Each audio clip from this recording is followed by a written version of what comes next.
absolutely ridiculous that it's just absolutely ridiculous that we couldn't wait 2 days to give these guys like real interviews. You feel me? Like Don Shula and Clint Kubiak, should have 1,000% been given the opportunity to have a shot at the head coach opportunity in Pittsburgh. And people already flooding the internet. Oh yeah, see, Shula wasn't all that. Blah blah blah. Hey, that's why I said or Kubiak, because Kubiak's offense has been built. You know what I'm saying, from the ground up the right way. And they doing it with somewhat of a journeyman in Sam Darnold. You know what I'm saying? Which is proof. You don't gotta have the highest paid guy on the roster to be quarterback and to have a chance to win. Okay, you just need a good system. That's the proof right there. You don't need the highest paid nothing. You need good schemes and a good system. That's it. And the fact that the Rooneys they couldn't wait 2 days to give these guys head coaching interviews, like legit head coaching interviews. Like it's absolutely insane to me. 2 days. We're rushing to hire Mike McCarthy, who no one else wanted, by the way. No one else wanted. Wasn't nobody knocking down the doors. It wasn't like, hey man, you know what I'm saying? I like the Pittsburgh situation, but such and such is, they blowing my lineup too. That wasn't the case. You made an executive decision, you know what I'm saying, and you just went off the rails and panicked and hired some guy that nobody really wanted in the fan base. Who cares if he's from Pittsburgh? Nobody cares about that. Yeah, he had a good run in Dallas, regular season wise, but he also had a much better offense in Dallas as well. The same thing we're going to have to do if we were to get a Kubiak. We're going to have to build an offense. I'd rather build an offense with a guy that we see a future with past 5 years. Okay, let's get the ball rolling in the right direction with the guy that we think is the guy long term. You know what I'm saying? I said I wouldn't mind a Shula and Shillhouse combo, or Kubiak, or the Kubiak brothers for that matter. Like, there were so many different ways this thing could have went outside of Mike McCarthy. I don't think you get any of those guys to come to Pittsburgh to be a coordinator, unless there's something like, hey, we just gonna do like a transition type thing. I don't think you get those guys to come to Pittsburgh. No chance. No chance. And for people, oh yeah, Rooney don't pay nobody. Hey man, T.J. Watt just got $40 million. Mike Tomlin was a very well compensated head coach. I think we got lazy. I think we got lazy. You know what I'm saying? We had opportunities to pull guys in, and instead of pulling in like competent guys, you pull in people that you're familiar with. And honestly, that's not the best solution, for problems. It's best to go with the unknown sometimes. And you're seeing right here, right now, Clint Kubiak right now, if he don't go to Buffalo, he's probably gonna go to the Raiders. He's probably gonna be the most sought after guy, period. He's gonna be on some Kyle Shanahan type stuff. Like, because right now, or like Sean McVay. Like, that is what, and it's crazy. Hold up. Dude, they're all in the same division. Oh my goodness. That's crazy to me. But I'm just saying, man. We had a golden opportunity to do something different, to think outside the box. Like, yeah, it's cool to do what you know, but you didn't even do what you know. In this situation, you went the complete opposite. You hired, if I'm not mistaken, McCarthy gonna be the second oldest head coach in the NFL, and you usually go young. Like, I don't understand the reasoning, and I get it. There's meetings that we're not privy to, but no matter how you slice it, it just don't make sense. And Kubiak is proven he at least deserved. You could have waited 2 days. To bring in a Kubiak. And I saw like Todd Haley, he got a podcast too, talking about, oh yeah, I see Mike McCarthy at Penn's games. Who cares? Like, I don't care. Because one thing I learned, and I learned this from one of my exes, love ain't everything. I'm sorry. Love is not everything. Like, you can love Pittsburgh all you want to, but that don't mean you have what's in Pittsburgh's best interest. So knock it off, man. Please stop it. And people, oh, well, this is what you wanted. You wanted Mike McCarthy. Nobody said anything about wanting Mike McCarthy. Like, and half the people you ask that, okay, what did we say we wanted? They can't even give you a logical answer. It's just some mumbo jumbo rolled up with Mike Tomlin as a cherry on top. That's it. They mad because Mike Tomlin not here.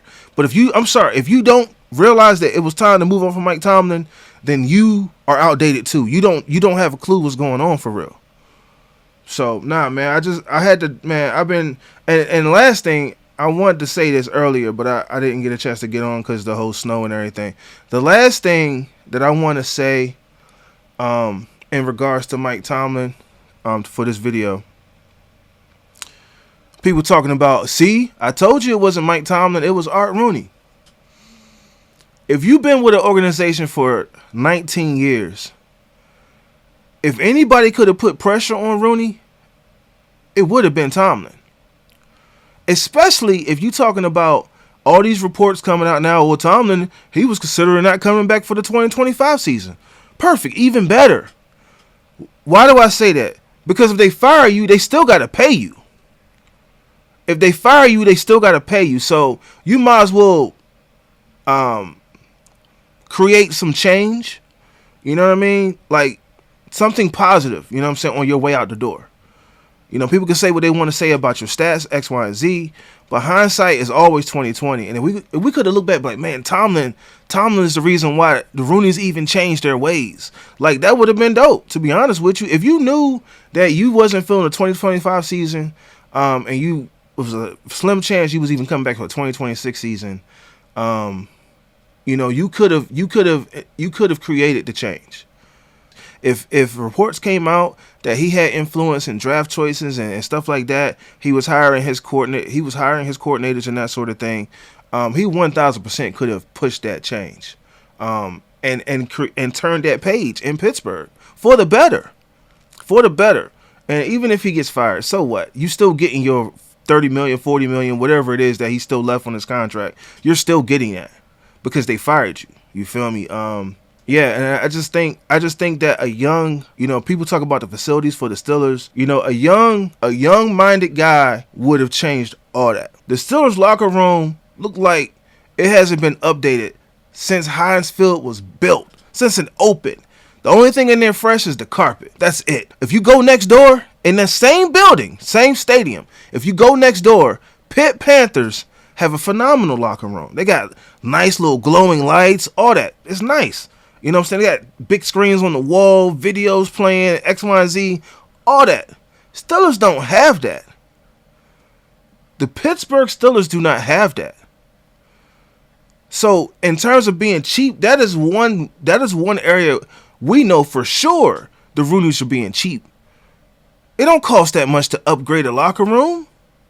If you look at the Bengals or you look at the Ravens, you know what I'm saying? You look at their locker rooms. They are nice locker rooms. They're locker rooms that you see, you know what I'm saying, like some of the better teams having. College programs. These guys are going to colleges because the locker rooms look a certain way. In addition to the coaching staff and all that, but it's like, yo, they envision themselves in the locker room, in the locker, you know what I'm saying? Like, oh, this could be where I play. The weight training room. Like, I remember guys in high school, you know what I'm saying, like getting visits to like Auburn and different D1 schools, and they're like, yo, that's crazy. Their locker room is crazy, bro. Like, their weight room is crazy. Like, that matters to the players. That matters to the players. So, you know, even if it wasn't all on Tomlin, which I don't think it was, I think Tomlin had his part. You know, some people are trying to absolve Tomlin from the situation. I think he played his part. He played it safe. You know what I'm saying? When he had a chance to actually create change, he did not. He did not. And, you know, if this exposes Art Rooney, great, because that's the progress. That's where progress is going to come into play here.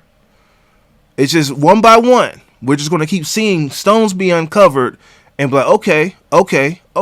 But that doesn't absolve Mike Tomlin from anything. especially if you know you about to walk out the door when you could have did something like really just create. I keep saying that, but he could have done that. I really believe he had the power to do that. He had the locker room. They wasn't going to fire Mike Tomlin. And like I said, even if they did, he did some good on the way out. You know what I'm saying? Instead of just, okay, we got a winning season. That's something to pad his resume. And that's cool. Cool. Good for him. But, you know what I'm saying? They hired the same guy in Mike McCarthy. They hired the white Tomlin. You feel me? The Tomlin, Mike Tomlin walked out the door, and the Steelers turned around and hired the white Tomlin. Like, I don't understand the logic.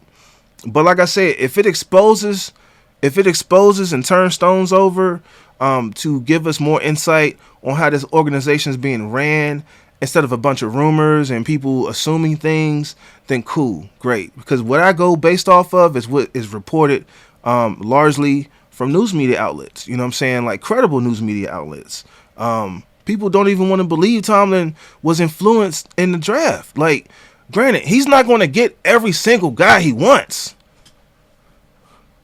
So because he didn't get every single guy he wants, he wasn't influential in the draft. I saw him in them draft rooms making phone calls. Welcome to the Pittsburgh Steelers, just like you did. So knock it off, man. It's just really frustrating right now as a fan. You know, I'm still tapped in with the guys. I'm still tapped in with the team and all that, but it's just frustrating, man. Like when you see potential, when you see like what you could truly be, this sucks. In the grander scheme of things, it sucks because we could have started out on a better level, and we could have had a more defined path towards the future. Right now, it's a gray area. We don't know. 3 years, 5 years. How long is McCarthy really staying? Like you could have worked on the coaching staff, and then from that moment on, got that coaching staff to get their guys, and we build from there. That's a rebuild. But you trying to like use some duct tape and put some stuff together. Hey man, throw that duct tape over here. You got some electrical tape? Yeah. Nah, bro, we need to change out these parts. We need to switch all this stuff out. We need to change. We need to change to keep